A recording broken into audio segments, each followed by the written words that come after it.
여러분 안녕하십니까? 전국 최초의 상생형 일자리 모델인 광주 글로벌모터스 공장이 착공 1년 4개월 만에 완성됐습니다. 광주시는 직간접적으로 모두 만여 개의 일자리가 만들어질 것으로 기대된다고 밝혔습니다. 김호 기자가 보도합니다. 차체 공장에서 분주하게 움직이며 자동차 생산 과정을 시연하는 기계들. 전국 8개 상생형 지역 일자리 사업 가운데 첫 사업인 광주 글로벌모터스 공장입니다. 국내에 완성차 공장이 지어진 건 1998년 르노 삼성차 부산 공장 이후 23년 만입니다. 준공식에 참석한 문재인 대통령은 시민들과 지자체, 노사가 사회적 대타협으로 만든 광주의 미래이자 대한민국의 미래라며 지원을 약속했습니다. 서로 조금씩 양보하고 힘을 합하면 해외로 향하던 기업의 발길을 되돌리고 얼마든지 좋은 일자리를 만들 수 있다는 것을 증명했습니다. 적정 임금을 바탕으로 지역 일자리 창출을 목표로 한 광주 글로벌모터스에는 광주시와 현대차그룹이 각각 1, 2대 주주로 참여하고 있는데 총 투자액은 5,700억 원입니다. 근로자들은 초봉 3,500만 원을 받고 하루 8시간씩 주 40시간을 근무하게 되는데 주거 등 각종 지원도 받습니다. 현재 380여 명이 채용됐습니다. 광주시는 정규직 일자리 900여 개에 간접 일자리 11,000여 개가 생길 것으로 예상된다고 밝혔습니다. 60만 4천 제곱미터 부지에 차체 공장과 도장 공장, 조립 공장까지 갖춘 이곳에서 현대차가 개발하는 국내 첫 1000cc급 경영 SUV가 생산됩니다. 시험 생산을 거쳐 오는 9월부터 출시에 들어가는데 연간 10만 대 정도를 생산할 예정입니다. 노사 상생형 일자리 사업의 전국적인 확산을 이끌어낸 광주 글로벌모터스가 성공 모델로 뿌리내릴 수 있을지 관심이 모아지고 있습니다. KBS 뉴스 김호입니다. 한편 광주 글로벌모터스가 채용 면접 과정에서 지원자에게 노조 가입 의사 등을 물어 무리를 빚은 데 대해 민주노총이 광주시에 공식 사과를 다시 한번 촉구했습니다. 민주노총은 준공식이 열린 GGM 공장 앞에서 기자회견을 열고 사상검증 면접 사태가 발생한 지 보름이 지나도 광주시의 공식적인 입장 표명이 없다며 이용섭 시장이 재발 방지 대책을 마련하고 책임자를 처벌해야 한다고 주장했습니다. 공직선거법을 위반한 혐의로 1심에서 당선 무효형을 선고받은 김삼호 광주 광산구청장과 관련해 헌법재판소가 유죄 판결의 근거 조항이 위헌이라고 판단했습니다. 헌재 판단을 기다리면서 2년 넘게 멈춰 있던 김 청장의 2심 재판이 조만간 재개될 것으로 보이는데 그 결과가 주목됩니다. 양창희 기자입니다. 취임 석 달 만인 2018년 10월 공직선거법 위반 혐의로 1심에서 당선 무효형인 징역 1년 2개월의 집행유예 2년을 선고받은 김삼호 광산구청장. 김 청장 측은 즉각 항소했고 항소심 도중 지방공단 직원의 경선 참여를 막은 공직선거법 조항이 위헌이라며 위헌법률 심판 제청을 신청했습니다. 김 청장 측의 주장을 헌법재판소가 받아들였습니다. 헌재는 지방공단의 상근 직원은 공단에 영향을 줄 수 있는 권한이 없다며 이들의 경선운동이 갖는 부작용은 크지 않다고 판단했습니다.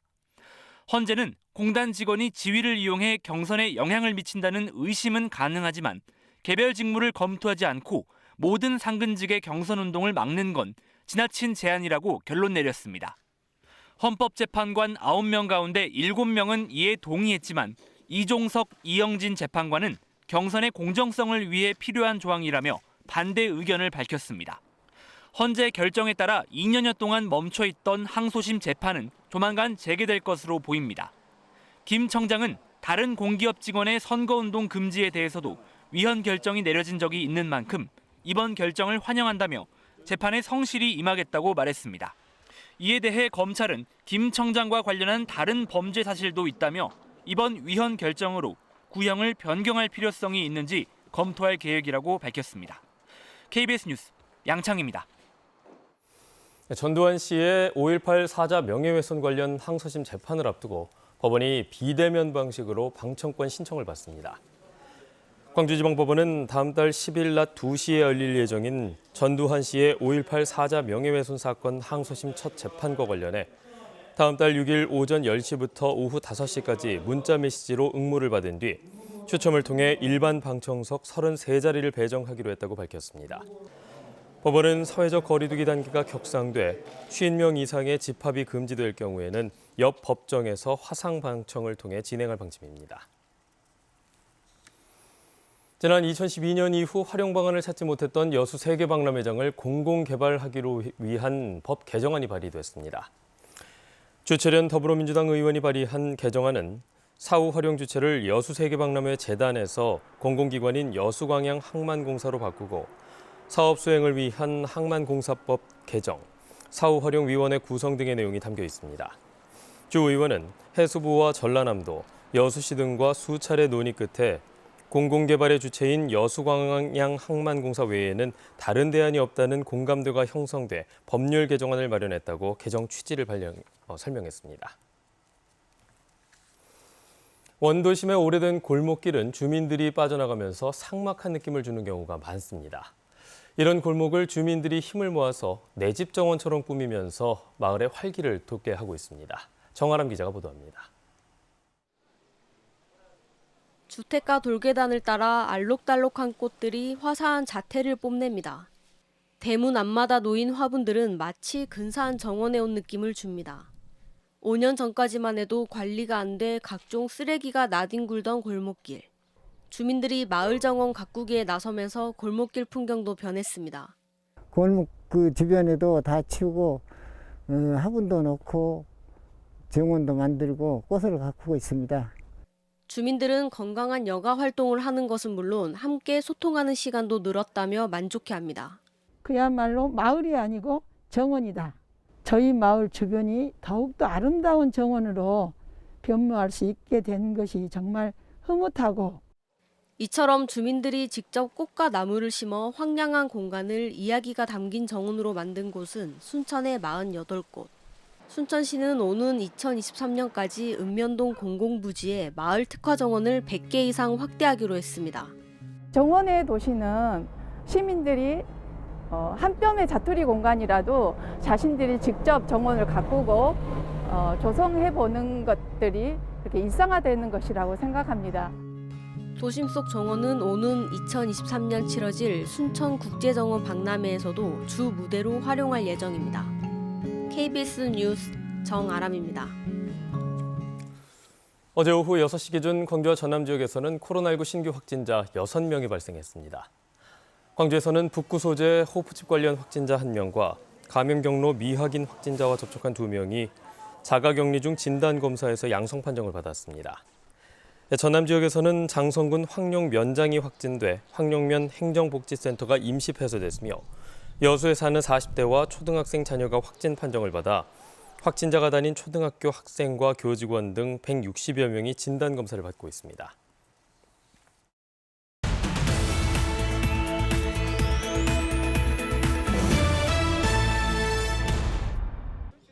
돌봄 이웃이 기부물품을 무상으로 가져갈 수 있는 구례 나누고 가게 운영이 시작됐습니다. 나누고 가게는 구례군 산동면에 거주하는 저소득계층과 복지 사각지대 가구가 월 3만 원 상당의 물품을 자유롭게 가져갈 수 있는 무료 나눔 가게입니다.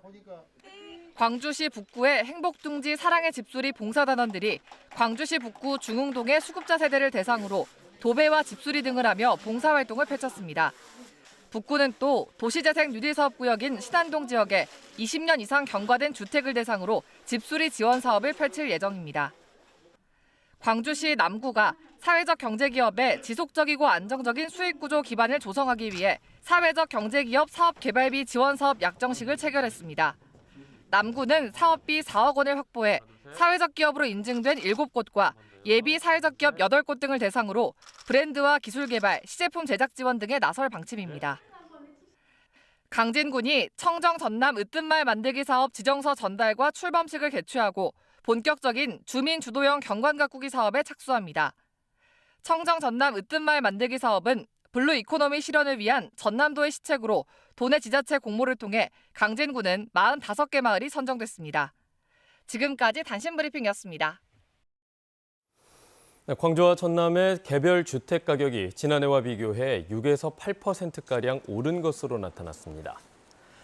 광주시가 발표한 평균 개별 주택 공시 가격은 1년 전보다 6.35%가 상승했고 자치구 가운데는 남구가 10.24%로 가장 컸습니다.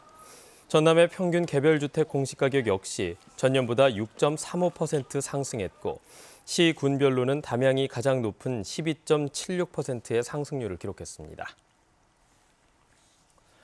KBS의 보도로 확인된 광주중앙공원 1지구의 부실한 이행보증과 관련해 시행사인 특수목적법인이 보증서를 보완해서 광주시에 제출했습니다. 사업법인이 제출한 보증서는 공원 조성비의 10%에 해당하는 130억 원, 토지 매입비의 10%인 326억 원 규모로 사업이 무산될 때를 대비한 보증금 성격입니다. 이에 앞서 광주시는 협약 보증서가 만료된 지 석 달 가까이 이를 묵인하고 사업 보증서 역시 법인과 도급 계약을 맺은 건설업체의 명의의 보증서를 받는 등 부실 관리를 해왔다는 지적을 받았습니다. 광주 광산구가 5월 주먹빵을 판매한 수익금 일부를 미얀마 민주화운동 지지성금으로 후원합니다. 광산구는 마을 기업인 본빵 협동조합이 만든 5월 주먹빵에 미얀마 엽서도 함께 담아 배달한다고 밝혔습니다. 광산구는 5월 주먹빵을 통해 5월의 아픔이 고스란히 재현된 미얀마 시민들의 민주화 투쟁에 함께하겠다고 덧붙였습니다. 대규모 개발이 어려운 저층 주거지를 신속히 정비하기 위한 소규모 주택정비관리지역 후보지로 광주 북구가 선정됐습니다.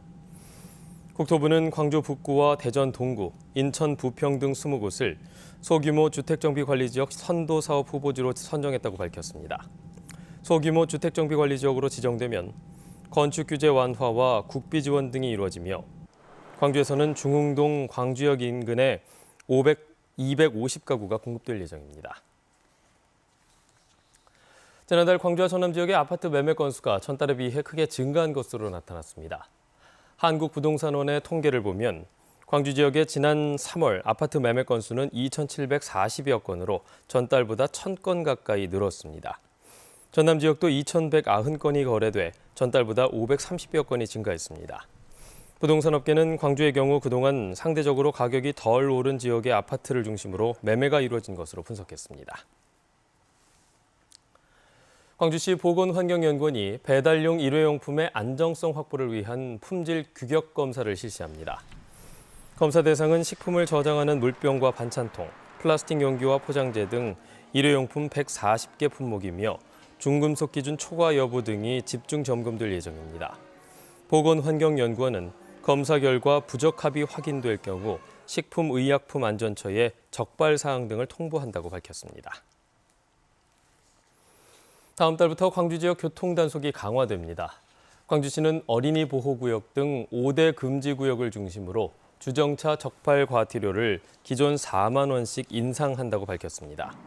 또 전동 킥보드의 경우 16살 이상 원동기 면허 이상 소지자만 1명에 한해 이용이 가능하며 도로교통법 위반 행위가 적발되면 만 원에서 최대 13만 원의 범칙금이 부과될 예정입니다.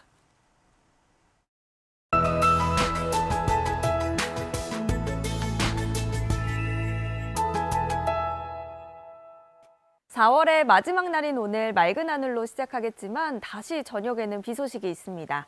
이번 주에는 밤 사이에 비 소식이 잦은데요. 오늘도 저녁에 시작이 돼서 점차 전 지역으로 확대가 되겠습니다.